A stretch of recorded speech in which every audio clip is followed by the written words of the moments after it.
जो लौट के घर ना आए। है मेरे वतन के लोगों, जरा आँख में भर लो पानी। जो शहीद हुए हैं उनकी जरा याद करो कुर्बानी। है मेरे वतन के लोगों, जरा आँख में भर लो पानी। जो शहीद हुए हैं उनकी जरा याद करो कुर्बानी।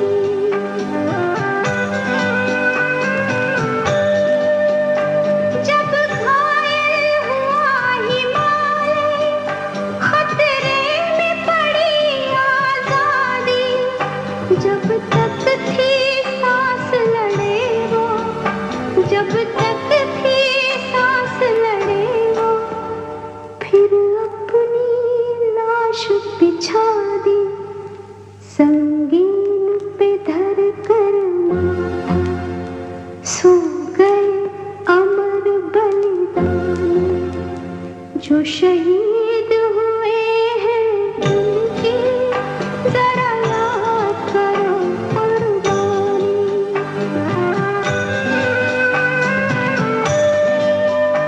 जब देश में थी दीवाली, वो खेल रहे थे होली।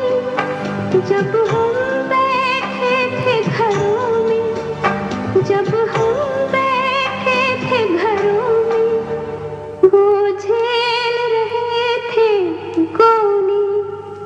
थे धन्य जवानों अपने, थी धन्य वो उनकी जवानी। जो शहीद हुए हैं उनकी जरा याद करो कुर्बानी।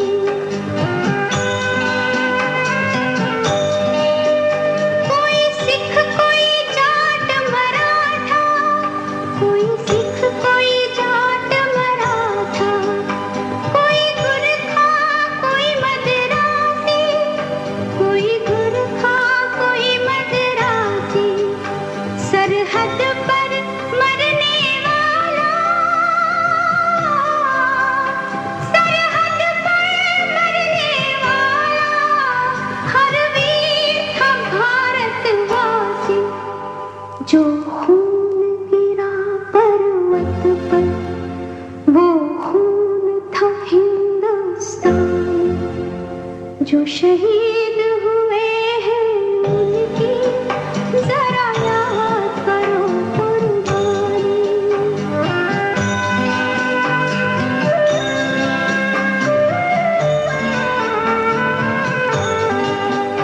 थी खून से लथपथ काया, फिर भी बंदूक उठा के 10-10 को एक ने मारा।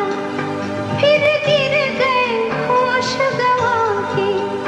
जब अंत समय आया तो,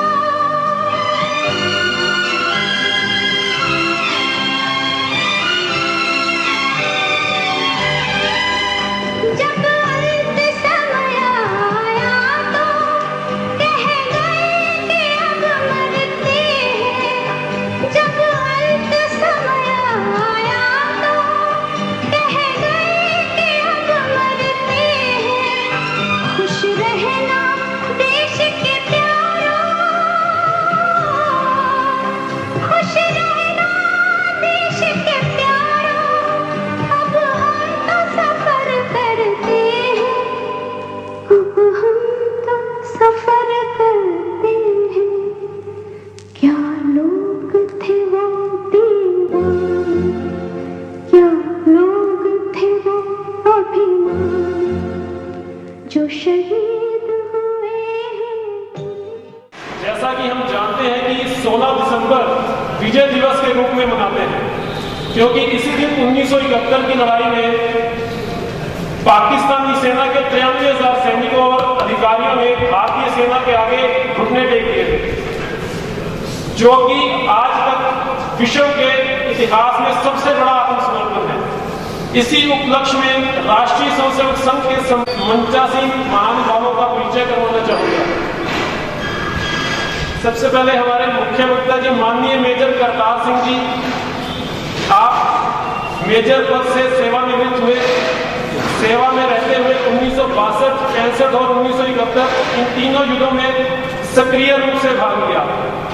सेवा से सेवानिवृत्त होने के बाद आप राष्ट्रीय स्वयंसेवक संघ के संपर्क में आए और इसके बाद से आपका अधिकांश समय संघ कार्य और इसके प्रचार प्रसार में रहता है। श्री मछिंदर सिंह जी, आप हिमाचल आखड़ा गांव के रहने वाले हैं। 1957 में आपने नौसेना भर्ती हुए। 2001 में आप नेवी से सेवानिवृत्त हुए।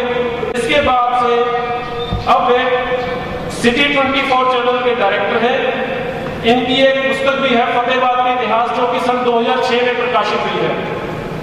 आप 9 वर्ष की आयु से संघ के स्वयंसेवक हैं। भारत विकास परिषद जैसी समाजसेवी संस्थाओं से आप जुड़े हुए हैं। वर्तमान में आप हरियाणा यूनियन ऑफ जर्नलिस्ट जिला फतेहाबाद के जिला अध्यक्ष हैं।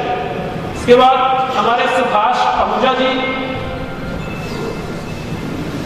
जो कि सेवानिवृत्त है, पंजाब नेशनल बैंक से असिस्टेंट जनता संपर्क प्रमुख राष्ट्रीय स्वयंसेवक का दायित्व है। से मतलब वंदे मातरम के लिए आप सबसे अनुरोध की अपने अपने स्थान पर खड़े होकर वंदे मातरम का गान करें। वंदे मातरम, वंदे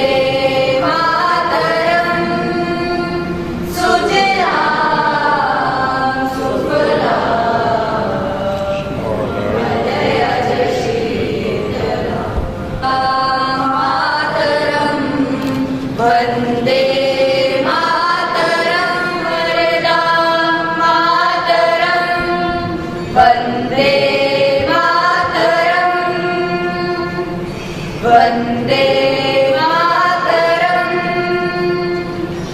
कोटि कोटि कंठ कल कल मिले, कोटि कोटि भुजय कृत कर कर वारे, अब लाके मारे तो भले, बहुबल धरणीं नमामि करिणीं, त्रिभुदल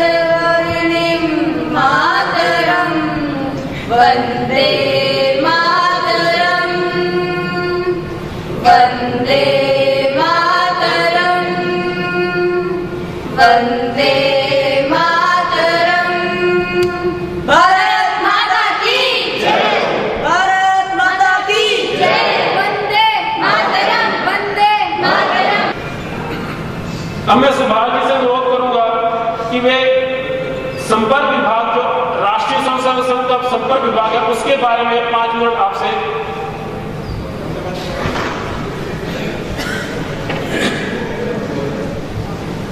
आज के मुख्य वक्ता माननीय मेजर करतार सिंह जी,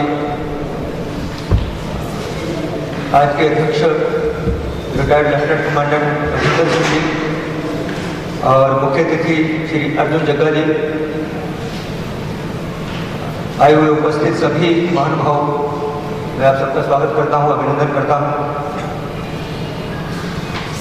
आज जो कि खास दिन है 16 दिसंबर, जैसा बताया गया कि 16 दिसंबर 1971, और उस दिन एक बहुत बड़ी विजय प्राप्त की थी हमारे देश ने।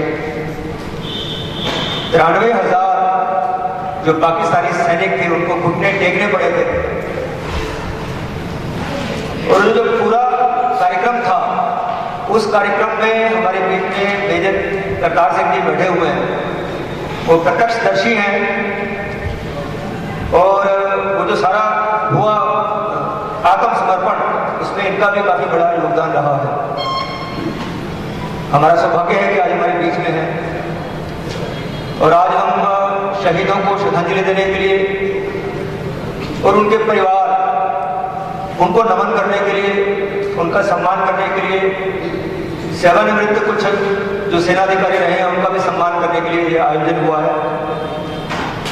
राष्ट्रीय स्वयंसेवक संघ के संपर्क विभाग की ओर से यह कार्यक्रम है, तो मुझे यह आदेश हुआ कि ये संपर्क विभाग क्या करता है, इसके बारे में थोड़ा सा संक्षिप्त में बताएं।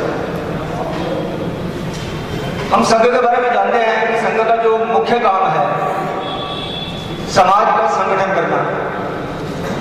जो सज्जन शक्ति है, अच्छे लोग हैं, समाज सेवा भावी लोग हैं, ऐसे लोगों को शाखा के माध्यम से उनको संस्कारित करके सेवा के कामों में लगाना। तो मूल काम संघ का शाखा लगाना है। ऐसे पूरे देश में लगभग 30,000 स्थानों पर संघ की शाखाएं लगती हैं, जहां लगभग 10 लाख लोग रोज एकत्रित होते हैं। और जो कभी कभी आते हैं या कभी आते रहे, ऐसी अगर संख्या गिनेंगे तो वो करोड़ों में जाकर के बनती है। अब हमारे देश की आबादी 125 करोड़ की है। संघ में तो हम ये मान कर चले कि कुल मिलाकर के 1% लोग भी नहीं आते होंगे। तो संघ का काम सज्जन शक्ति खड़ी करना है। शाखा पर आकर के उनको संस्कारित करना, उनके अंदर देशभक्ति की भावना पैदा करना, उनके अंदर राष्ट्रीय स्वाभिमान जगाना और समाज के लिए कोई भी काम हो उसके लिए तत्पर रहना। लेकिन हम सब जानते होंगे कि अपने देश में जितनी संघ की शक्ति है, जितने संघ में आने वाले स्वयंसेवक हैं, उससे भी कई गुना ज्यादा लोग समाज की सेवा कामों में लगे हुए हैं। हमारे शहर में ही हम देखेंगे, फतेहाबाद शहर में तो बहुत बड़ी संख्या में लोग शिक्षा क्षेत्र में लगे हुए हैं। संस्थाएं बना रखी हैं, पैसा खुद इकट्ठा करते हैं और शिक्षा किसी न किसी माध्यम से विद्यालय या कहीं कॉलेज बना करके, कहीं प्राइमरी स्कूल बना करके उसमें काफी बड़ी संख्या में लोग मैनेजमेंट में लगे रहते हैं, सेवा करते हैं। ऐसे चिकित्सा के क्षेत्र में हमें लोग मिलेंगे और कई तरह की सेवा हमें दिखाई देती है कि लोग लगे रहते हैं। कई धार्मिक संस्थाएं हैं जो इस तरह का काम करती हैं। यानी बहुत बड़ी संख्या में लोग, सज्जन शक्ति ऐसी है जो शाखा पर नहीं आ सकती, उनके लिए संभव नहीं, जो समाज को प्रभावित भी कर रही है, समाज की सेवा भी कर रही है, किसी न किसी काम में लगी हुई है। उनको हमने संघ में इंजीनियर भी हैं, एडवोकेट भी हैं, चार्टर्ड अकाउंटेंट हैं, बैंक में काम करने वाले लोग हैं। तो इतने प्रकार के जो लोग हैं उनको किसी न किसी माध्यम से हम संपर्क करते रहे। वो शाखा पर नहीं आएंगे लेकिन हमारा उनके साथ संपर्क रहे। संपर्क करते हुए संघ के प्रति उनके मन के अंदर सहानुभूति आए, संघ की एक अच्छी प्रतिमा उनके अंदर स्थापित हो और वो अपने काम में लगे रहे। यानी हमने उनको संघोन्मुख ना बना करके समाजोन्मुख बनाना। समाज के काम में जितने भी लोग लगे हुए, अच्छे लोग लगे हुए हैं, उनके साथ संपर्क निरंतर करते रहना, ये संघ के संपर्क विभाग का काम है। होता क्या है कि हमें से अधिकांश लोग, हम सब जानते हैं कि जो शाखा पर नहीं आते हैं, क्योंकि संघ उसको अच्छे तरह से समझ में आ सकता है जो शाखा पर आता हो। बाकी लोग संघ कैसे समझते हैं? टीवी पर कोई न्यूज आएगी, अखबार में कुछ लिखा होगा, और जो लिखा होता है न्यूज आती है वो दोनों तरह की आती है, पॉजिटिव भी आती है, नेगेटिव भी आती है। कई ऐसे प्रश्न हमारे दिमाग में रहते हैं, इसका राजनीति से क्या संबंध है? संघ में मुसलमान क्यों नहीं आते? हिंदुओं का संरक्षण क्यों करते हैं? सांप्रदायिक, ऐसे कई विषय रहते हैं। तो ऐसे विषयों पर जो समाज को प्रभावित करने वाले लोग हैं, की पर्सन हैं, उनके मन में सही धारणा बने संघ के बारे में, सही सोच बने। क्योंकि एक डॉक्टर है, मान लो, तो उसके पास सैकड़ों मरीज आते हैं, एक वकील है, उसके सैकड़ों क्लाइंट रहते हैं। बैंक में हम काम करते हैं तो बैंक में हमारे पास काफी कस्टमर आते हैं। तो ऐसे शहर के अंदर कुछ जो प्रमुख लोग हैं उनसे निरंतर संपर्क करते रहना, उनको समय समय पर जानकारी देते रहना, जो ज्वलंत विषय रहते हैं, करंट टॉपिक्स रहते हैं, उनके बारे में उनके विचार सही दिशा में जाए, उनके अंदर भी राष्ट्रीय स्वाभिमान जगे और वो अपनी श्रेणी में, जैसे बैंक है तो बैंक वालों में एक अच्छा ग्रुप खड़ा हो, वकील है तो वकीलों में अच्छा एक ग्रुप खड़ा हो, चार्टर्ड अकाउंटेंट में अच्छा एक ग्रुप खड़ा हो। तो ऐसे समाज के अंदर एक तंत्र खड़ा करना, जो शाखा पर नहीं आता है लेकिन वो हमारे से संपर्कित है, तो समाज में एक अच्छा पॉजिटिव वातावरण बनता है। यही संपर्क विभाग का काम है। धन्यवाद सुभाष जी। अभी सुभाष जी ने हमें बताया कि कैसे संपर्क विभाग अपना संपर्क का काम करता है। अब मैं हमारे कार्यक्रम के मुख्य अतिथि श्री अर्जुन जिग्गर जी को आमंत्रित करना चाहूँगा कि आपसे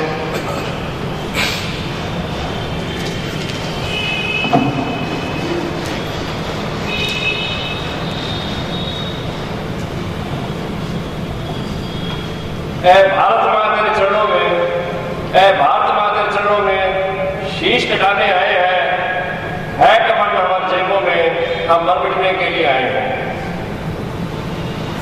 सर्वप्रथम मैं राष्ट्रीय स्वयंसेवक संघ द्वारा आज विजय दिवस के उपलक्ष्य में आयोजित शहीद परिवार सम्मान समारोह में उपस्थित शहीदों के परिजनों को नमन करता हूँ, वंदन करता हूँ, प्रणाम करता हूँ। आज के कार्यक्रम के मुख्य वक्ता मेजर करतार सिंह जी,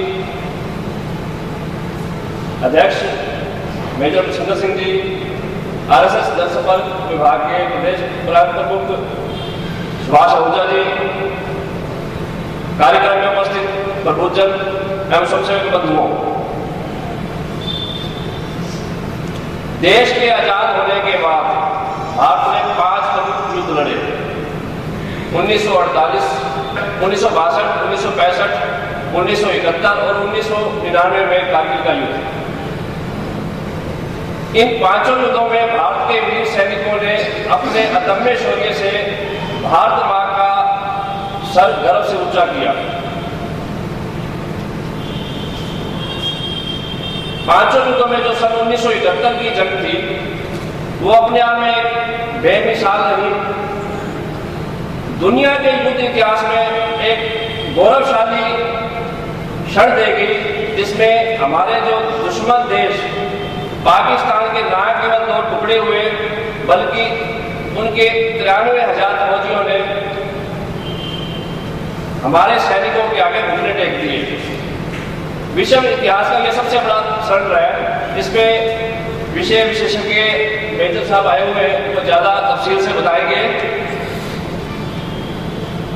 1971 की जंग के बाद 1999 में कारगिल का युद्ध हुआ।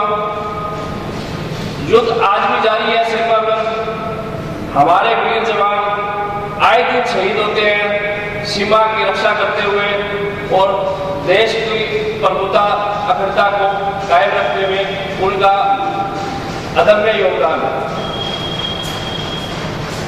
आज विजय दिवस के उपलक्ष्य में राष्ट्रीय स्वयंसेवक संघ के जनसंपर्क विभाग ने शहीद परिवारों के सम्मान में कार्यक्रम आयोजित किया है।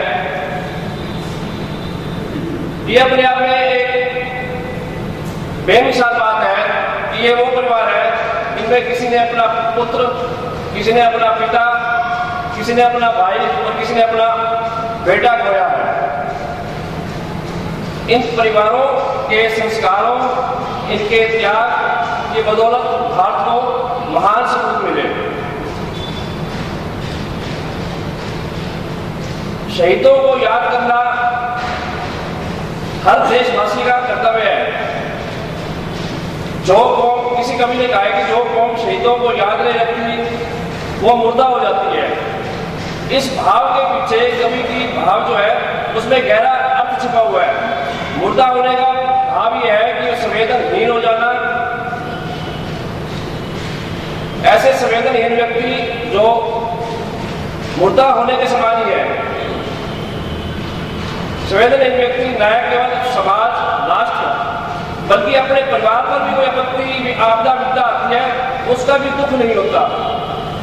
हमारा समाज आज ऐसे मुद्दों से भरा पड़ा है। जीवन के किसी भी क्षेत्र में जाए संवेदनहीन लोगों की संख्या बढ़ती जा रही है।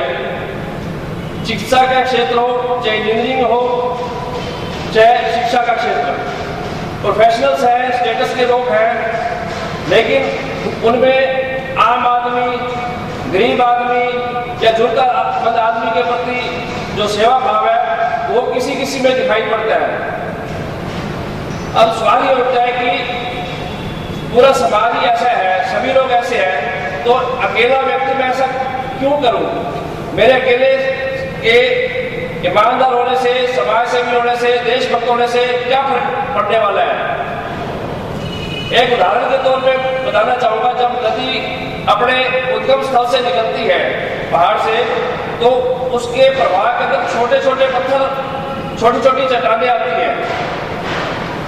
वो उस नदी के जो उसका प्रवाह है उसको रोकती है। एक कल्पना कीजिए, अगर ये छोटी छोटी चट्टानें, छोटे छोटे ये पत्थर ना हो तो नदी का वेग कितना बड़ा होगा, शायद तबाही होगी, नुकसान ही नुकसान होगा। इसी प्रकार अगर हर व्यक्ति अपने स्तर पर छोटा छोटा प्रयास करता है तो समाज में पनपने वाली बुराइयों का जो प्रबंधन है उसको रोकने में एक अथाह योगदान देता है। तो हमें ये नहीं सोचना चाहिए मैं अकेला इस मुकाम को पूरा करने में या देश सेवा करने में या किसी काम को करने में मेरा कोई योगदान कोई मायने नहीं रखता।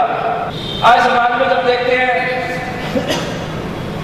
ऑफिसों के अंदर अधिकारी अपने कर्तव्य बोझ से विमुक्त हुए पड़े हैं। एक 50 साल का बुजुर्ग अपंग अपने काम के लिए आता है तो उसको कोई उसका नहीं दिखता कि ये बुजुर्ग आया इसका काम कर दूं, एकदम कह देंगे कि कल आना परसों आना। ये भाव जो है ये समाज, परिवार और राष्ट्र, इस तरह के भाव ये समाज को कहीं अच्छी भावना की ओर नहीं ले जाते। वापिस अपनी उसी बात की ओर आऊंगा जहां से शुरू की थी कि जो कौम शहीदों को नमन नहीं करती, याद नहीं करती, वह मुर्दा हो जाती है।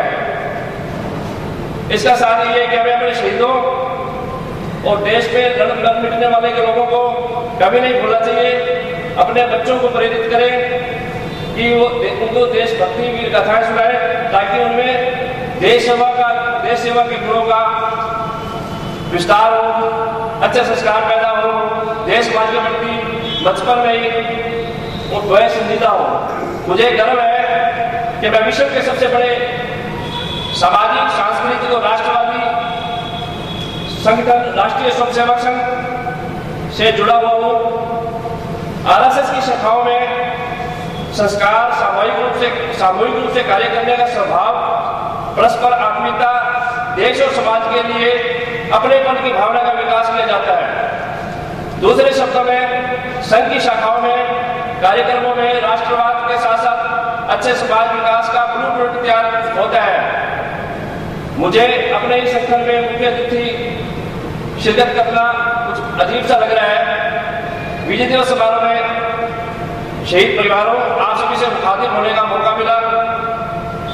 कार्यक्रम में मुझे आमंत्रण देने के लिए आयोजकों का हार्दिक आभार, धन्यवाद। अर्जुन जग्गा जी ने बिल्कुल सही कहा कि जो कौम अपने शहीदों को नमन नहीं करती वे मुर्दा हो जाती है। तो इसीलिए जो हमारी भारतीय संस्कृति है, भारत के जो लोग हैं वे अपने शहीदों को नमन करते हैं और हम आज यहाँ पर शहीदों को नमन कर रहे हैं। अब मैं हमारे कार्यक्रम अध्यक्ष श्री मछिंदर सिंह जी से आग्रह करूंगा कि वे यहाँ पर आए और कुछ शब्द हैं। संघ के बारे में मुख्य अतिथि श्री जग्गा जी ने बहुत कुछ आपको बता दिया है और उनके संचालक उन्होंने बहुत उसके बारे में बता दिया है। आपका ज़्यादा समय ना लेता हुआ मैं कुछ अपने विचार आपसे शेयर करूँगा। आदरणीय मुख्य अतिथि जिलाध्यक्ष Haryana union of joint journalist Fatehabad Shri Arjun Jagga ji, राष्ट्रीय स्वयंसेवक कल्याण संघ संचालक मेजर प्रताप सिंह जी, जिला संपर्क प्रमुख नरेश जिंदल जी, सैनगर प्रमुख जगदीश हिगड़ा जी, नगर प्रमुख वीरेंद्र आहूजा जी तथा यहाँ आए हुए सभी अतिथिगण, भाई बहन, आप सबको मेरा प्रणाम जिन्होंने यहाँ आकर इस कार्यक्रम की शोभा बढ़ाई। मैं आप सबका तथा मीडिया का यहाँ आने पर तहे दिल से स्वागत करता हूँ तथा धन्यवाद करता हूँ। मैं आरएसएस कार्यकर्ताओं का ये समारोह आयोजित करने के लिए भी तहे दिल से धन्यवाद करता हूँ। राष्ट्रीय स्वयंसेवक संघ समाज में एकता, प्रेम, बंधुभाव, देशभक्ति, अनुशासन और समरसता का संचार करते हैं।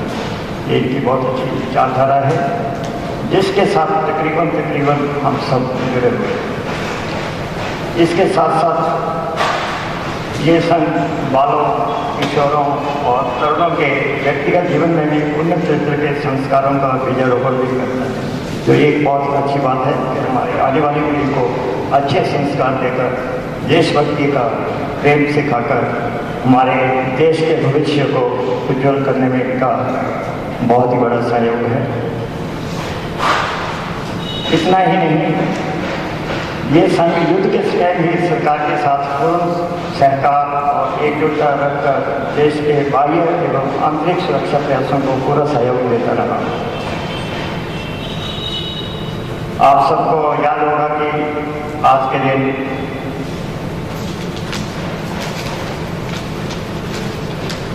(1971) के युद्ध के समय भी राष्ट्रीय स्वयंसेवक संघ ने प्रत्येक क्षेत्र में अपनी सेवाएं अर्पित की हैं।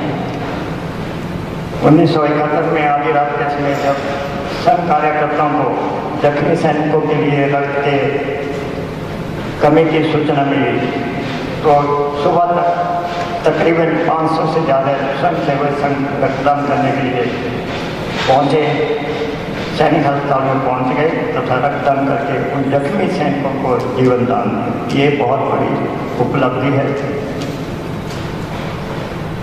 आप सबको याद होगा कि आज के दिन 16 दिसंबर 1971 में बांग्लादेश को आज़ाद करने के लिए भारतीय सेनाओं ने विजय प्राप्त की थी तथा तकरीबन 93,000 से ज़्यादा पाकिस्तानी सेनाओं के जवानों ने तथा अधिकारियों ने भारतीय सेना के आगे आत्मसमर्पण किया था। इस युद्ध में, युद्ध कोई भी हो, उसमें कहते हैं कुछ पाने के लिए कुछ खोना पड़ता है। अगर हमने विजय प्राप्त करनी है तो बहुतों को अपने जीवन की कुर्बानी देनी पड़ती है। इस युद्ध में बहुत सारे जवान तथा अधिकारी भी शहीद हुए, जिनमें बहुत सारे परिवारों ने अपना बेटा, किसी ने अपना पति, किसी ने अपना पिता, किसी ने अपना भाई खोया।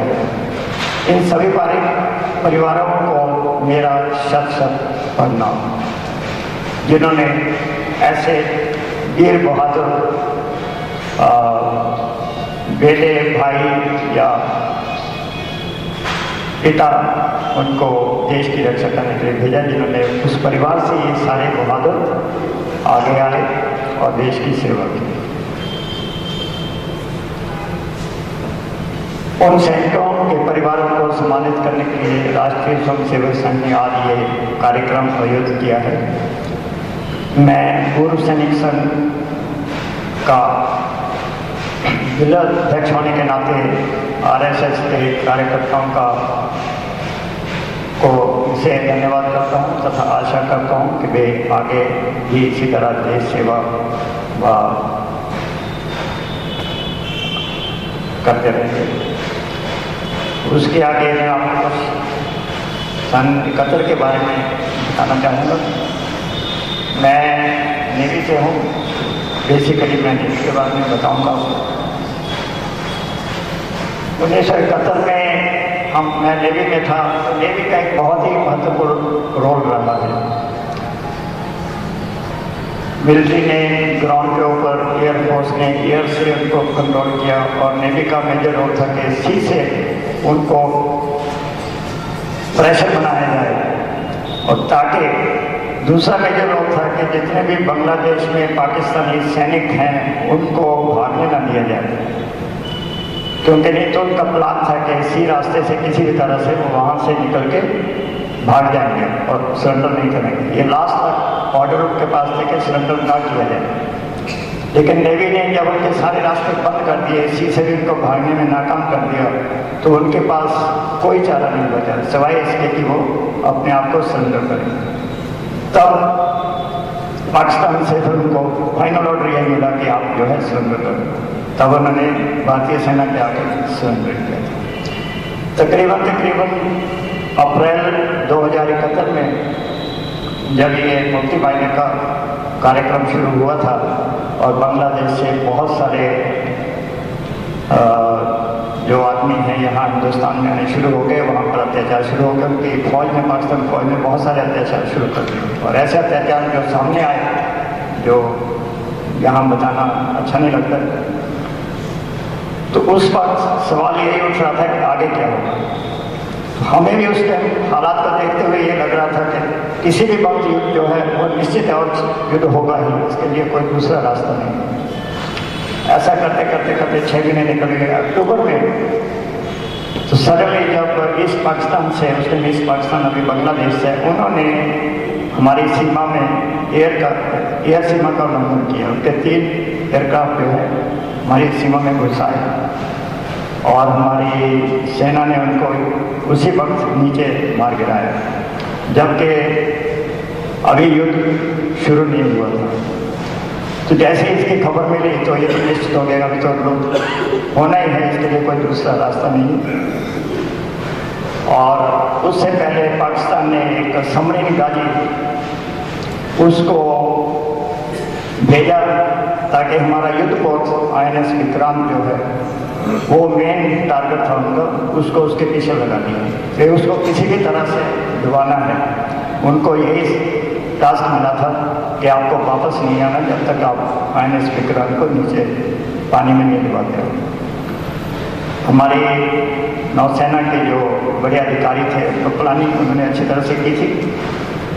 तो जब वो सबमरीन उसकी हर मोमेंट जो है ट्रैक हो रही थी, और थोड़ी देर के बाद उनके मूवमेंट ट्रैक हो रहे थे। हमें पता लग रहा था कि हाँ भाई अभी वो सबमरीन कहाँ पर है, कहाँ पहुँची है, उसका नेक्स्ट प्लानिंग क्या है, तो उसको ट्रैक करते जा रहे थे। तो एंड में जब विशाखापट्टनम वो पहुँचे तो उन्होंने ये सोचा कि अभी INS विक्रांत विशाखापट्टनम हार्बर में। तो उस वक्त जबकि INS विक्रांत को किसी दूसरी जगह में छुपा के रख दिया था, उसके कोड चेंज कर दिए। तो एक हमारा शिप था INS राजपूत, उसको ये टास्क दिया गया कि किसी भी तरह से गाजी सबमरीन को दबाना। वो सबमरीन जैसे ही इन्होंने फिर प्लानिंग गेम की, टेक्टिकल गेम होती है लड़ाई में, आप सब जानते हैं। इन्होंने सिग्नल भेजा कि INS राजपूत को इन्होंने विक्रांत का नाम दे दिया और इन्होंने उसको सिग्नल भेजा कि आप जल्दी से हार्बर छोड़िए। ये सिग्नल उसने भी इंटरसेप्ट किया सबमरीन ने, तो उसने बोला कि विक्रांत अभी बाहर आ रहा है, हार्बर से निकलते मैं इसको नीचे बिठा दूँगा।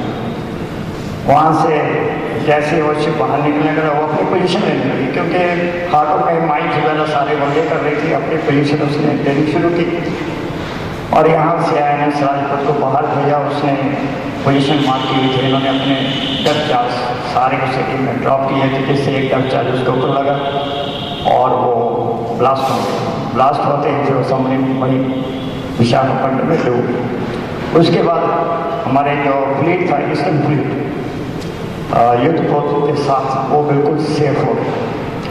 वेस्टर्न सेक्टर में इन्होंने जब सेक्टर खोला तो इनका मेन मकसद था नेवी का कि वेस्टर्न सेक्टर में इनका कोई भी जहाज या सबमरीन हार्बर से बाहर ना आए। तो जैसे ही उनके शिप 2 बाहर निकले, हमारे मिसाइल बोटें वहाँ पर पहुँची हुई थी, उन्होंने सीधा उनका पूरा टैक्शन को वहाँ डुबा दिया और पूरे हार्बर को ब्लॉक कर दिया। उसके बाद बिल्कुल हमारा सीरियस सेफ हो गया। तब जाके पूरा प्लानिंग करके तो इतने पाकिस्तानी सैनिकों ने सरेंडर किया। तो ये सभी तीनों फोर्सेस का जॉइंट एफर्ट था और विजय भी सभी ने मिलकर, उसमें फोर्सेस अपनी जगह हैं और भारत का हर नागरिक भी एक सिपाही है। सबने ये विजय जो है एक सेना की नहीं, आप सबकी विजय थी, क्योंकि हर नागरिक ने अपनी अपनी जगह अपना अपना कार्य अच्छी ढंग से निभाया।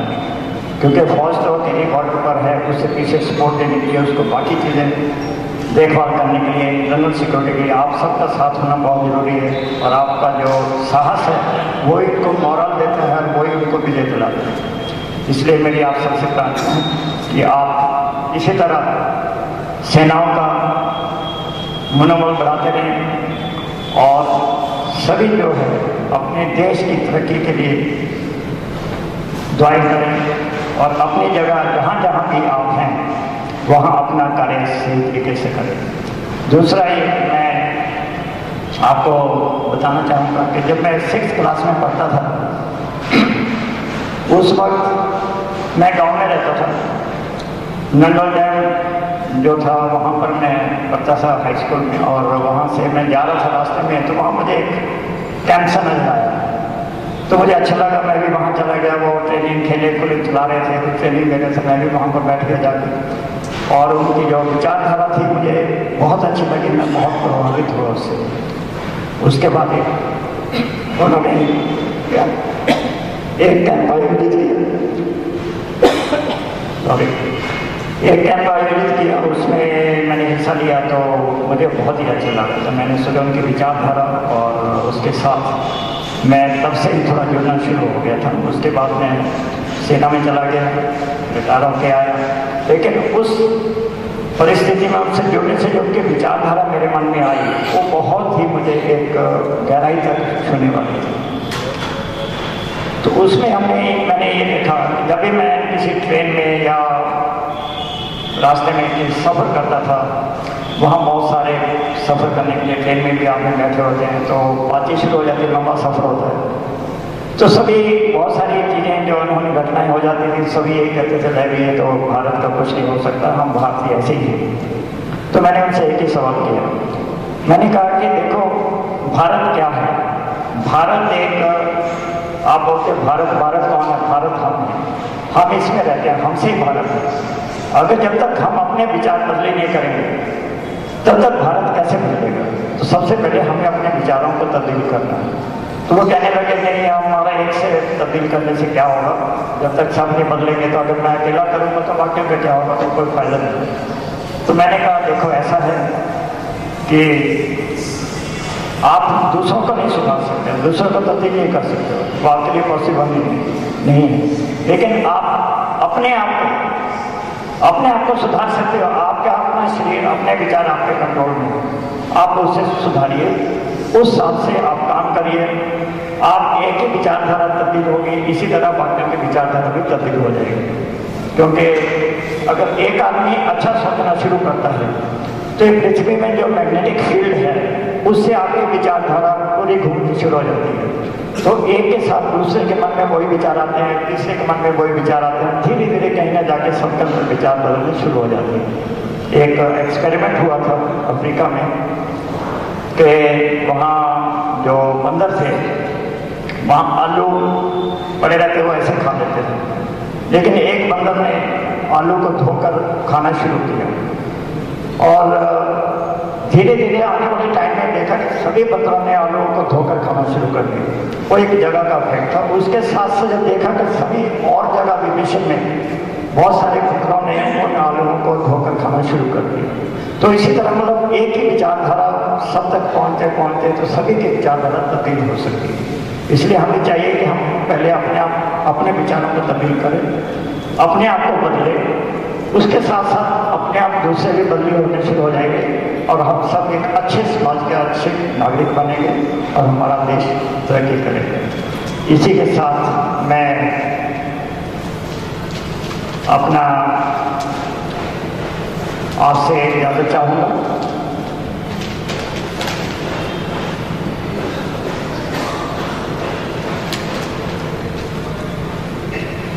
अभी एक चीज़ मैं आपसे और कहना चाहूँगा कि हमारे फौज में जितने भी शहीद होते हैं उनको श्रद्धांजलि हम जरूर देते हैं। तो आज शहीदों का दिवस है, तो मैं चाहूँगा आप सभी खड़े होकर 2 मिनट उनकी आत्मा की शांति के लिए श्रद्धांजलि दें।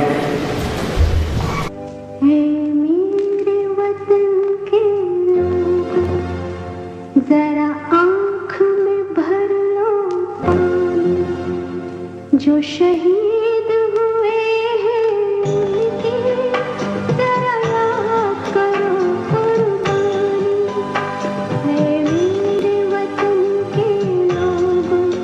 साथ में इसे और देश को आगे बढ़ाने में पूरा सहयोग देगा। धन्यवाद। वंदे मातरम। जय हिंद। हमारे लिए बड़े गौरव की बात है कि हमारे बीच में मछिंदर सिंह जी मौजूद हैं, जिन्होंने दुश्मनों के दांत खट्टे किए 1971 की लड़ाई में। अब मैं बुलाना चाहूँगा हमारे मुख्यमंत्री माननीय मेजर करतार सिंह जी, जो अपने विचार साझा करेंगे। आज के इस गरिमामय कार्यक्रम में उपस्थित अपने फतेह बाबनगर के श्रेष्ठ सज्जन लोगों और शहीदों के परिवार, जिनको मैं नमन करता हूँ, वंदन करता हूँ, और 1971 के युद्ध में भाग लेने वाले उस वक्त के सैनिक जो इस तरफ बैठे हैं, इनको भी मैं नमन करता हूँ। इन्होंने इतिहास रचा 1971 का। और मंच के ऊपर आसीन श्री अर्जुन जी, कमांडर मच्छेंद्र जी और हरियाणा के राष्ट्रीय स्वयंसेवक संघ के संपर्क विभाग के प्रमुख श्री सुभाष जी,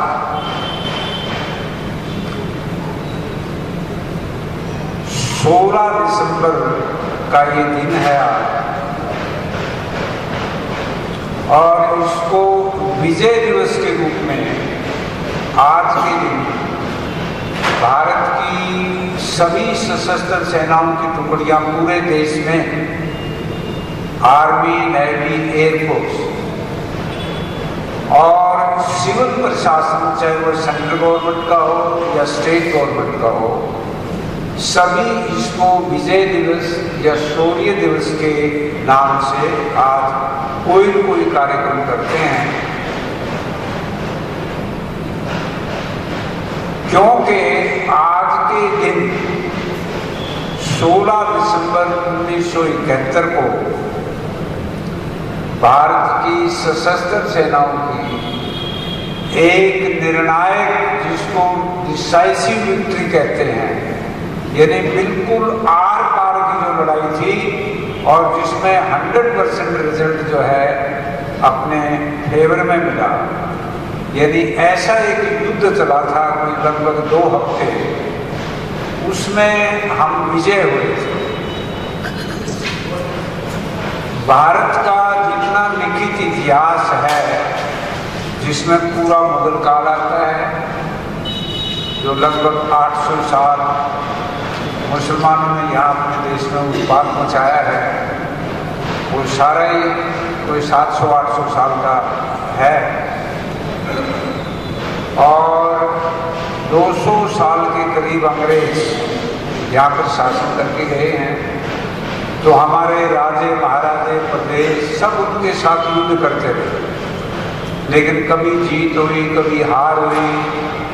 शिवाजी महाराज थे, उन्होंने 272 छोटी मोटी लड़ाई लड़ी, वो भी जीतते तो रहे, लेकिन जीत करके उनको फिर शायद पीछे हटना पड़ा, पहाड़ों में जाना पड़ा। मतलब वो हारे कभी नहीं, लेकिन जीते हुए इलाके में सब हर बार जो है उस पर काबिज होके नहीं बैठ पाए। तो ये जो अपना देश का इतिहास स्कूलों में, कॉलेजों में हमें पढ़ाया जाता है, उसके अंदर जो है एक गौरवमय जो चैप्टर है, वो ये 1971 का हिंदुस्तान पाकिस्तान का जो है सेनाओं का युद्ध था, जिसमें हमने पूर्ण विजय प्राप्त की। और इसके फलस्वरूप क्या हुआ कि अपना देश एक ऐसे दुश्मन से घिरा हुआ था जो एक इधर था, एक इधर था। तो लड़ाई जब होती है, कुश्ती जब होती है, अपने गांव में भी कहते हैं, आम आदमी कहता है कि भाई 2 तो माटी के भी भूले, यानी एक आदमी कितना ही तगड़ा हो, अगर उसको 2 के साथ लड़ाई करनी, कुश्ती करनी हो, तो वो बड़ा खतरनाक मामला होता है। वो एक, चाहे वो कितने ही कमजोर हो, लेकिन वो तो 2 हो गए भाई। तो पाकिस्तान हमारे दोनों तरफ था, एक वेस्ट पाकिस्तान जो अब भी है और एक ईस्ट पाकिस्तान जो इधर था। तो 16 दिसंबर 1971 का जो परिणाम आया, उसमें इस तरफ का ईस्ट पाकिस्तान जो था उसको हमने समाप्त करके और एक नया देश बना, जिसका नाम आज वर्तमान में हम जानते हैं, वो बांग्लादेश।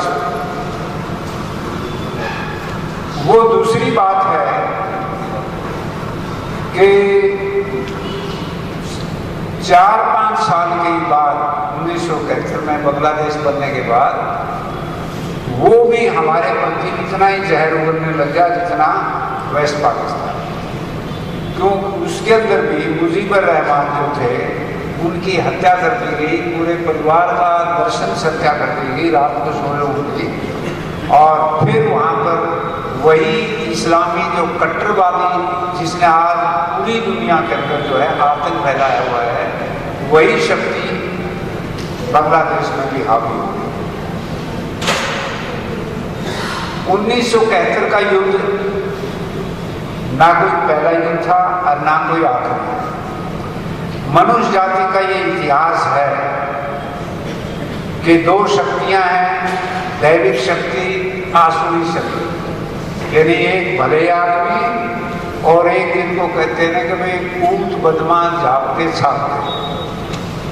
वो गांव में भी होते हैं, शहरों में भी होते हैं और सदा रहेंगे।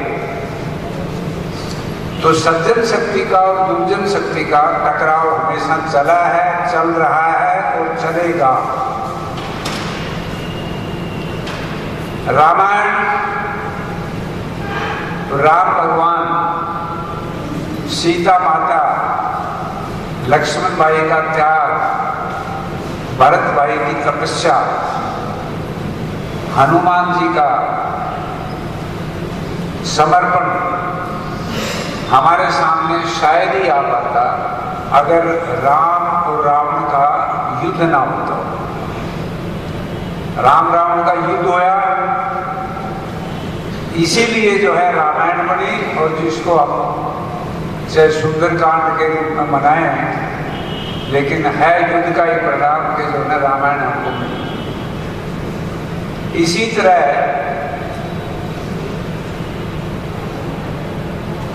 आज से 5000 वर्ष पहले श्री कृष्ण भगवान ने कुरुक्षेत्र में एक तो गीता का ज्ञान दिया जो अनुपम जो है आध्यात्मिक उपदेश है मानव जाति के लिए। और एक भाई वहां कुरुक्षेत्र के मैदान में कैरों पांडवों का 18 दिन जो है लठ बजा था। तो वो भी अगर लड़ाई नहीं होती तो कृष्ण भगवान का उपदेश से भी हम वंचित रह जाते हैं। तो युद्ध जो है कोई अच्छी बात तो नहीं है कि ये सारे काम बगैर युद्ध के हो जाए तो बहुत अच्छी बात है। लेकिन आप तो ठीक हो, आपका पड़ोसी आपको बंधक लगाता रहता है, तो उससे भाई कभी कभी किसी न किसी रूप में निपटना पड़ेगा। तो अपने भी जैसे ही हिंदुस्तान 15 अगस्त 1947 को आजाद हुआ, तब से अब तक 7-8 लड़ाई हो चुकी है। यानी 15 अगस्त को अंग्रेजों ने तो यहाँ से बिस्तर बांधा और अक्टूबर के ही महीने में, यानी 2 महीने भी नहीं पूरे होने चाहिए, पाकिस्तान ने अपने रजाकार यानी सैनिक जो थे उनको सलवार कमीज बिछा बना करके और सैनिक बाकी वही हथियार और कश्मीर पर कब्जा करने के लिए भेज दिए। तो वो लड़ाई चली हमारी पूरा 1947 और पूरा 1948। 1 जनवरी 1949 को युद्ध विराम हुआ। वो हमारे नेहरू जी बड़े उदार थे, उन्होंने पाकिस्तान को बहुत कंसेशन दे दिया और 1/3 हमारा जो कश्मीर जो है उस पर अपनी पाकिस्तान काबिज है। अगर नेहरू जी 15 दिन की ओर सेना की नकेल नहीं खींचते, पीछे नहीं खींचते, तो आज जो है ये कश्मीर की समस्या नहीं रहती। दूसरी समस्या होती थी उसको लेने पड़ते हम, लेकिन कश्मीर की जो समस्या है वो नेहरू की उदारता। अब उदारता भी देखो किसके साथ की जानी चाहिए, किसके साथ नहीं की जानी चाहिए, ये भी एक नीति का पक्ष है। फिर अंग्रेज जब गए तो वो अपने देश में ऐसी व्यवस्था करके गए थे कि भाई ये देश दोबारा एक देश ना रहे। तो उन्होंने क्या किया था कि हिंदुस्तान और पाकिस्तान 2 देश बना दिए, 3 टुकड़े कर दिए। वेस्ट पाकिस्तान, वेस्ट पाकिस्तान से लेकर के कलकत्ता तक जो है हिंदुस्तान, और कलकत्ता से फिर ढाका और आगे बर्मा के बॉर्डर तक फिर ईस्ट पाकिस्तान के भी, ताकि हिंदुस्तान बीच में और वही ये इस्लामी जो ताकत है ये हिंदुस्तान को कभी न कभी इसके घुटने टिकवा देंगे, ऐसा अंग्रेजों का सोचना था। और एक काम और कर गए कि 550 रजवाड़े थे इस देश में, कहीं नवाब था, कहीं कोई हिंदू राजा था, कहीं कोई सिख था, तो 550 स्टेट थी छोटी बड़ी, उन सबको छूट देंगे कि भाई थारी मर्जी। आज पहले दिन वो अंग्रेजों के अंडर थे, लेकिन उनको छूट देंगे कि भाई थारी मर्जी, चाहे तो तुम इंडिपेंडेंट रहो, चाहे पाकिस्तान में जाओ और चाहे हिंदुस्तान में जाओ। यानी देखिए ये एक ऐसा दृश्य हो गया। चिड़ियाघर आप लोगों ने देखा है ना, चिड़ियाघर में पक्षी भी होते हैं, तोते हैं, कबूतर हैं, शेर हैं, रीछ हैं, भालू हैं, चीते हैं, हिरण हैं, बारहसिंगे हैं, नीलगाय हैं, सांप हैं, बिच्छू हैं, बघेरे हैं, क्योंकि वो तो सारे इकट्ठे करके आदमी को दिखाने के लिए ये भी है। तो मैंने उसका मैनेजर होता है, चिड़ियाघर का होता है ना, वो चिड़ियाघर का मैनेजर बदल है, तो जाड़े वाला सबके ताड़े खोल के सबके भाई जो ना ये कुछ स्वतंत्र है आपसे, आप एक है ना। अब वो बताओ सबके जब वो खुल जाएंगे, बताओ वो क्या करेंगे, जो उसको काबू में आएंगे क्या नए आने वाले। तो ऐसे ही राजे महाराजा को वो छूट देंगे, अगर भाई थारी मर्जी है कुछ भी करो तो, जबकि पहले वो अंग्रेजों के अंडर थे। तो उसमें सरदार पटेल थे जो कि लोह पुरुष थे, और दुर्भाग्य से वो 1950 तक कीजिए हमारे गृह मंत्री थे। 15 दिसंबर कल का जो दिन था उस दिन वो अपना शरीर छोड़ गए, यानी मुश्किल से भी वो 2.5 साल अपने देश के गृह मंत्री रह चुके। लेकिन उसमें उन्होंने ये काम गजब का किया कि सब रजवाड़ों को बुला करके और उनसे कहा कि दस्तखत कर दो, आज से तुम हिंदुस्तान के अंदर हो। तो एक हैदराबाद का था, एक जूनागढ़ का था, एक कश्मीर का था, ये 3 राजे थे बड़े दस्तखत। तो जूनागढ़ का मुसलमान नवाब था, हैदराबाद का जो है नवाब मुसलमान था, और कश्मीर का जो था वो राजा हरि सिंह डोगरा हिंदू था। तो राजा हरि सिंह के पास जो है राष्ट्रीय स्वयंसेवक संघ के गुरुजी को भेजा वहां पर कि भाई आप खूब काम का पंगा ले रहे हो। राष्ट्रीय स्वयंसेवक संघ के जो द्वितीय संचालक थे, कभी आप संघ के किसी दफ्तर में जाओगे या संघ का कोई कार्यक्रम होता है तो 2 फोटो लगे हुए थे, एक डॉक्टर हरिद्वार जी का, एक परम थे गोलवलकर जी का। उनको गुरुजी कहते थे संघ में, क्योंकि वो प्रोफेसर थे संघ के स्वयंसेवक बनने से पहले। बनारस हिंदू यूनिवर्सिटी में वो काशी में पढ़ाते थे। तो गुरुजी गए, राजा हरि सिंह को समझाया, तो राजा हरि सिंह कहने लगे भाई मैं तो मेरे दस्तखत तो कभी भी करवा लो, लेकिन ये शेख अब्दुल्ला जो है ये प्रधानमंत्री नहीं बनना चाहिए, ये तो कट्टर भारत विरोधी है, ये यहाँ खटेपा करेगा। तो उन्होंने कहा कि आप दस्तखत करो, कोई बात नहीं। उन्होंने दस्तखत कर दिए, विलय हो गया। वो जो कश्मीर के ऊपर हमला था, भारतीय सेना वहाँ चली गई और सेना ने फिर जो है 1.25 साल तक वहाँ युद्ध किया। अब जूनागढ़ का था, वहाँ सरदार पटेल ने एक इन्फेंट्री बटालियन भेज दी और उन्होंने नाइट ऑपरेशन किया, उसके अंदर ये मिलिट्री एक्शन। और वो जूनागढ़ वाला जो नवाब था वो अपने कुत्ते लेके रात नहीं भाग गया, वो कुत्ते रखता था 80-90-100 कुत्ते जो ना अलग अलग साइड, और उसकी बीवियाँ थी, बीवियों को जो छोड़ गया वो वहीं पर, और कुत्ते लेके भाग गया पाकिस्तान को जो है बॉर्डर पार कर गया। अब फिर हैदराबाद गाड़ी का उसमें रजाकार सैनिक खड़े कर रखे थे। हैदराबाद का अगर आपको पता हो, आर्य समाज ने भी सत्याग्रह किया था।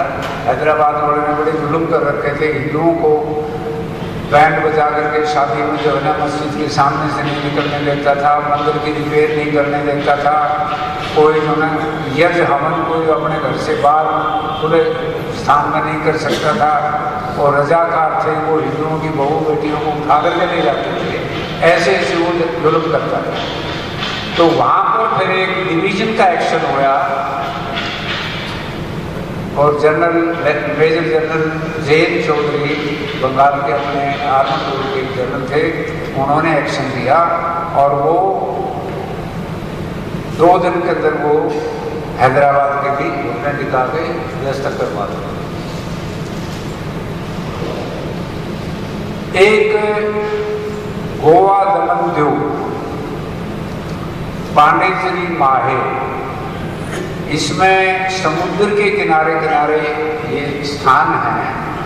इसमें पुर्तगाली और फ्रांसी लोग रहते थे। जब अंग्रेज 1947 में गए, उनको वैसा का वैसा वो छोड़ गए, वैसा का वैसा छोड़ गए। तो बाद में जो है अपनी सरकार ने उनसे बातचीत की, तो जो फ्रांस वाले थे वो तो पांडिचेरी को हिंदुस्तान आज़ाद करके हिंदुस्तान को दे करके चले गए, लेकिन पुर्तगाल वाले जो थे वो गोवा, दमन और दीव 3 अलग अलग टेरिटरी समुद्र के किनारे थे, वो नहीं माना। वहाँ मिलिट्री एक्शन हुआ 1961 नवंबर के महीने। वहाँ भी अम्बाले से अपना एक पूरा डिवीजन गया था। मैं उस एक्शन के अंदर रिजर्व फोर्स में पठानकोट के ऊपर हमारा एक ब्रिगेड था, लगभग 3000 सैनिकों का, और 6 वहाँ स्पेशल गाड़ियाँ तैयार करी थी कि भाई अगर एडिशनल फोर्सेज की जरूरत पड़ेगी तो इन फोर्सेज को वहाँ भेजा जाएगा।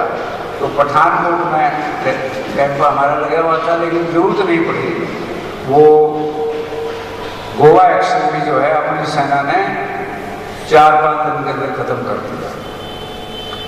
इसके अलावा 1962 में चीन से हमें युद्ध करना पड़ा। उस वक्त हमारी कोई भी तैयारी नहीं थी, कोई भी तैयारी नहीं थी। वो ऐसे ही था जैसे देखो कि किसी के घर में शादी बेटी हो और कोई अचानक कोई वर मिल जाए तो लोग कहते बहन बच्चों के पीड़े हाथ कर दो, तो शादी तो हो जाएगी उनकी।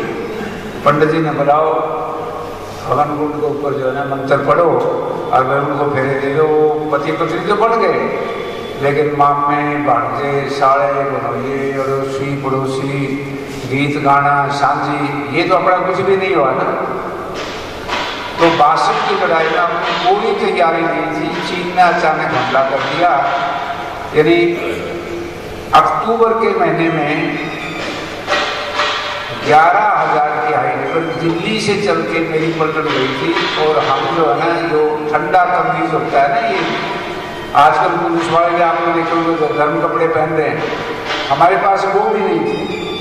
दिल्ली से गए स्पेशल ट्रेन में सितंबर के महीने में, मिसामारी पहुँचते ही ट्रेन में बिठा दिए, वहाँ से गाड़ियों में बिठा करके ट्वांग पहुँचा दिए सीधे, और वहाँ से पैदल मार्च करके थाकरा दिए। एक पिट्ठू, जो ये भाई सैनिक है ये समझेंगे कि सैनिक के पास एक पिट्ठू होता है, उसमें उसका एक कंबल होता है, एक पैंट कमीज स्पेयर होता है ताकि इसको ये फट जाए या इसको धो करके दोबारा पहनने हैं। और ये गाड़ी में का सामान अपना ऐसे थोड़ी सी गोली होती हैं, 2 ग्रेनेड होते हैं, इसके साथ चला दिए। और चीन की पूरी तैयारी थी, चीन ने दिया हिंदुस्तान को झटका। तो उसमें ये होगा कि नेहरू जी की जो नींद थी ना वो खुल गई, वरना नेहरू जी का ये ऐसा सोचना था, ऐसा मानना था कि भाई हम किसी को हमला नहीं करेंगे, हमारे भी क्यों करेगा। अगर आप शाह, हाँ बहुत अच्छे आदमी से, आपने किसी ने चोरी नहीं करनी और घर के दरवाजे खुले सो जावा, तो चोर ने जैसा मौका चाहिए वो क्या चाहिए ना, खुले दरवाजे में बढ़ेगा, जो भी मिलेगा। और नहीं तो बर्तन भांडे तो मिलेंगे, छोटे मिलेंगे। तो चीन की थी पूरी तैयारी, उसने हमें झटका दिया और उनकी चौंक वो जो है ना नींद खुली। पाकिस्तान ने सोचा कि अब मौका है, 48 वाले में तो हम कश्मीर को नहीं ले पाए थे, अब ये हिंदुस्तान की फौज तो बहुत कमजोर है, और चीन का ने इनको इतना तगड़ा झटका दिया है, अब इनका हमला करो। तो 65 में उन्होंने शुरू की। अगर वहां लाल बहादुर शास्त्री नहीं होता ना तो लड़ाई शुरू भी नहीं होनी थी। आप के मुक्के शुक्के खा के पाकिस्तान के इन्होंने गोलीबार उखाड़ के 50 फौजी मरवा के और फिर आप अपने घर बैठ जाते, जैसे कि अपनी सरकार की नीति रही है। अगर भाई छेड़ो ना पाकिस्तान को छेड़ो, हम कभी नहीं छेड़ते। मैं भी बॉर्डर पर रहा हूँ, हमें अपनी भारतीय सेनाओं को यह आदेश है पहले बिल्कुल फायर नहीं करोगे। चाहे उनका कोई किसान बॉर्डर के ऊपर अपना खेती करता हो, चाहे बहू बेटी पाकिस्तान की अपने खेत में घास पाड़ रही हो, चाहे कोई पशु चरा रहा हो बॉर्डर के ऊपर। बल्कि अपने सैनिकों का तो ये है कि भाई पशु जो चर के आ गए, ये तार उनको अब लगे हैं पिछले 10 साल से। पहले खुला बॉर्डर था, जैसे 2 गाँव की सीमा होती है, भाई किसी के पशु पास आ गए तो टेक कर दो, कोई बात नहीं भाई गलती से आ गए। लेकिन अगलों का क्या रुख है ये हम सब जानते हैं। तो पाकिस्तान ने वो शुरुआत कर दी, आगे थे शास्त्री जी। नेहरू जी का स्वर्गवास हो गया था और इंदिरा जी आई नहीं थी तब तक। तो शास्त्री जी ने मुंह तोड़ जवाब दिया, जिसके फलस्वरूप अचानक दोनों देशों की लड़ाई होगी। तैयारी किसी की नहीं थी, इरादा किसी का नहीं था, लेकिन ऑल आउट वार हुई पश्चिमी क्षेत्र में, तो जिसमें हमारा ही पलड़ा भारी था। और फिर रशिया के प्रेशर से शास्त्री जी ने जो है समझौता कर लिया और हमारे लाल बहादुर शास्त्री जी जो इसके एक रतन थे, हीरा थे, वो वहाँ गए और उनकी लाश पहुंची। देश को बहुत नुकसान हुआ। अगर लाल बहादुर शास्त्री हमारे देश के प्रधानमंत्री 5, 7, 10, 20 रह जाते तो नरेंद्र मोदी के नजदीक लगते ही थे। फिर आया 1971 का युद्ध। मैं आपको कह सकता हूँ 62 वाले में भी मैं था, 65 वाले में भी था। मैं पाकिस्तान खेमकर जो सेक्टर पड़ता अपना फाजिलका के पास फिरोजपुर जिले में, उस एरिया में था मैं। और 71 का जो युद्ध हुआ वो भारत सरकार, जिसमें इंदिरा गांधी को पूरा श्रेय जाता है कि कितनी कुशलता से उन्होंने विश्व के नेताओं को जो है गांठा, किसी को अपने पक्ष में लिया, किसी से संधि की। युद्ध जो है पश्चिम ये पंजाब साइड में भी हुआ है, जिसमें शकरगढ़ में ये 2 हीरो हमारे बैठे हैं जो शकरगढ़ साइड में थे उस वक्त पंजाब साइड में, और बाकी बांग्लादेश वाले साइड में थे। सभी इनसे पहले मेरी बातचीत हुई है, सभी कैचर के युद्ध में जो है थे। तो बहुत अच्छी प्लानिंग करके और 16 दिसंबर को पाकिस्तान की फौज के जहाँ जहाँ भी मोर्चे में थे वहाँ जीपों के ऊपर सफ़ेद झंडा लगा करके और उनके अफसर आगे कि हमें ढाका से ऑर्डर मिल गए हैं कि भारतीय सेनाओं के सामने आत्मसमर्पण कर दो, आगे युद्ध हम नहीं करेंगे। खुलना एक उनका बहुत बड़ा बंदरगाह सा है थोड़ा सा, और भैरव नदी एक वहाँ जाती है जैसे अपने गंगा जमुना है। तो वहाँ पटसन के जूट के मिल बहुत हैं जो ये बोरियाँ बनती हैं, जिसमें जो है ना अनाज और खाद डालते हैं। आजकल तो ये पॉलीथीन के बैग से आ गए हैं खाद के, लेकिन पहले ये पटसन के ही होते थे, बोरियाँ होती थी अनाज की। तो उसके बहुत बड़े मिल हैं। तो जिस एक डिवीजन में मैं था, डिवीजन में हेडक्वार्टर में, हम जिस एक्सेटर में उनको धकेलते हुए पीछे जा रहे थे, बॉर्डर से धकेलना शुरू किया था कलकत्ता साइड से। पहले जसोर उनका एक बहुत बड़ा कैंटोनमेंट था, वो कैप्चर किया। हवाई अड्डे 2 ही थे उनके, एक ढाका में और एक जसोर के अंदर। और फिर खुलना के अंदर उन्होंने भी हमारे सामने हाथ खड़े कर दिए। तो मैं डिविजनल हेडक्वार्टर में था, तो सरेंडर सेरेमनी के सारी व्यवस्था, जैसे इस कार्यक्रम का जो हो रहा है ना व्यवस्था, बैठना, माइक सही जो है दस्तक वस्तक, तो डिप्टी असिस्टेंट एडजुटेंट जनरल के नाते मेजर का हेड था, तो मेरे को जिम्मेवारी दी गई कि भाई आप जो है ये पाकिस्तानी कोई लगभग 6,000 पाकिस्तानी सैनिक थे उस हमारे क्षेत्र में, कि भाई ये कल सरेंडर करेंगे। 16 लोगों ने हाथ उठा दिए और भाई ये सरेंडर करेंगे और आप ये सारी व्यवस्था करोगे। तो जसूर से मैं एक गाड़ी लेके गया, तो पहले व्यवस्था ये हो गई थी, वो खुलना से पीछे थे सब पाकिस्तानियों में जो 5-6 हज़ार उनके सैनिक थे। तो उनके जो अफसर आया था उसने ये कहा कि भाई जैसे ही कोई दुश्मन की सेना आत्मसमर्पण कर देती है तो तुरंत उनके हथियार जब्त कर दिए जाते हैं, क्योंकि पता नहीं भाई कब मन बदल जाए। तो उन्होंने कहा जी देखो हमारे हथियार जो है, जब तक आपकी गार्ड चारों तरफ हमारे आपके सैनिक नहीं खड़े जाएं तब तक हमारे हथियार हमारे पास रहने दो। तो हमने कहा भाई क्यों? बोला जी ये बांग्लादेशी हमको मार के खा देंगे। उन्होंने अत्याचार इतने कर रखे थे, हालांकि वो बांग्लादेश में वो भी मुसलमान थे, लेकिन पाकिस्तान के पंजाबी मुसलमानों ने बंगला मुसलमानों के ऊपर इतने अत्याचार, उनकी माताओं बहनों के साथ दुराचार, उनके प्रोफेसर, उनके अफसर, उनको सबको जिंदा मार देना, जेलों में डाल देना, सिर्फ इसलिए कि वो बांग्लादेशी। तो ऐसे उनके जुर्म उन्होंने किए। और फिर मुझे ध्यान आता है कि उनसे ही पूछा कि भाई आप तो यहाँ के हो, आप हमें कोई उचित स्थान बताओ। उनका अफसर था एक मेजर के, जहाँ कल हम आपके हथियार और ये औपचारिकता पूरी कर सकें कि भाई आप हथियार सरेंडर कर सकें। तो उन्होंने बताया जी हमारा एक सर्किट हाउस है, बहुत बड़ा है, सरकारी जैसे अपने सर्किट हाउस PWB के रेस्ट हाउस होते हैं ना जहाँ मंत्री सेक्रेटरी आते हैं, उसके अंदर जो है उनकी सरेंडर सेरेमनी वहाँ भी। तो कैसा था, हथियारों के साथ थे, एक उनका ब्रिगेडियर, 7 लेफ्टिनेंट कर्नल और 80 उनके ऑफिसर थे। सिर्फ इनकी औपचारिक थी, बाकी जूट मिलों के अंदर अपने सैनिक वहाँ चले गए। उनको जैसे आपने 2-3 दिन पहले वो यहाँ संशयों का मार किया ना, वो 3 पत्ती भी जा रहे थे, उनको आदेश दिया कि पूरी लाइन चल, भूमि शस्त्र उनके हथियार वहाँ निकट लाइन चल, जाने के चल, हथियार में शस्त्र करके और उनको कैंपों में बंद कर।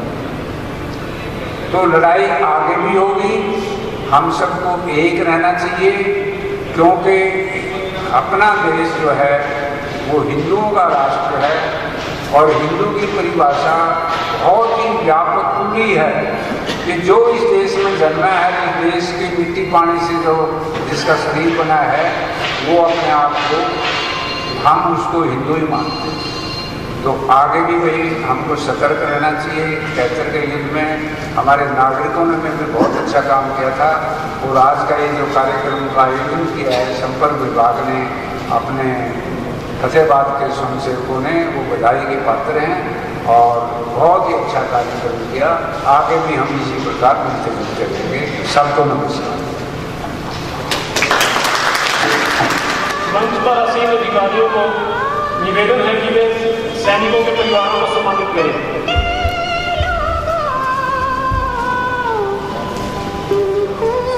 सबसे पहले लेट नायब सूबेदार मेहर सिंह जी, गांव सनियाना। मैं आपके घर भी गया हुआ, जब फतेहाबाद जिला नहीं बना था ना, मैं सेक्रेटरी था जिला से, वीर चक्कर है ना जरा मैं सनियाना गाँव में भी जाते हैं।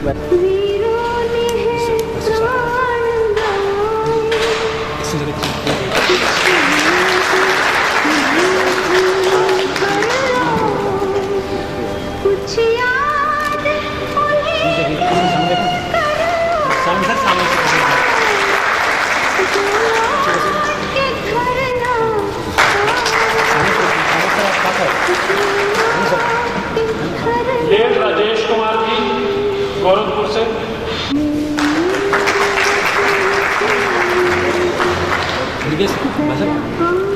सामने लेट भाईसाहब जी, मेहूवाला से।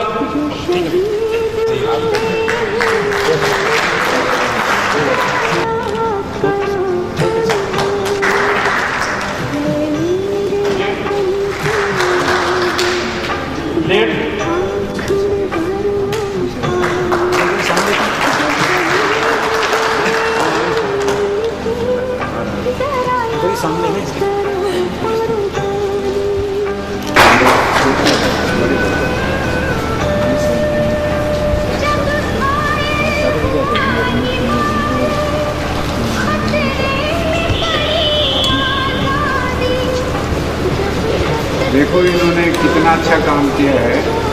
इनके बड़े भाई शहीद हो गए थे, तो उनकी पत्नी को इन्होंने अपनी पत्नी रूप में अपना, कितनी अच्छी इनकी बात है।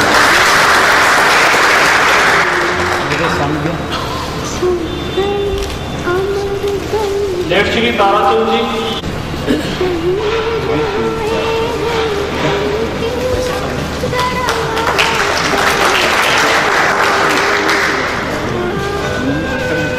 सामने देखना, सामने देखो, सामने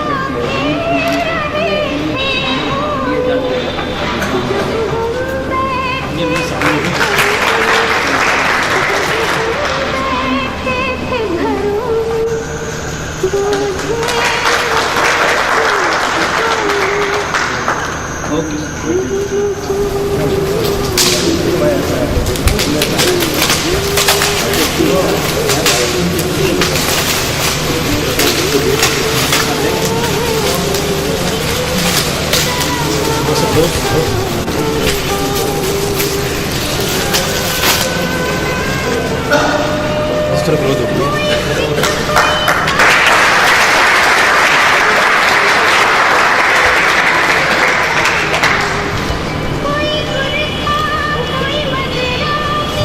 मैं सभी का भी धन्यवाद करता हूँ और आए हुए सभी शहीद सैनिक परिवार का मैं धन्यवाद करता हूँ और गणमान्य व्यक्तियों का धन्यवाद करता हूँ जिन्होंने अपना कीमती समय निकालकर इस कार्यक्रम की रौनक बढ़ाई। मैं सब लोगों का धन्यवाद करता हूँ। और जो ये सम्मान का विमोचन हुआ है वीर भूमि हरियाणा, ये सभी प्रमुख नागरिक ये एक अपना विशेषांक लेके जाने से सबको लेके जाना। जो शहीद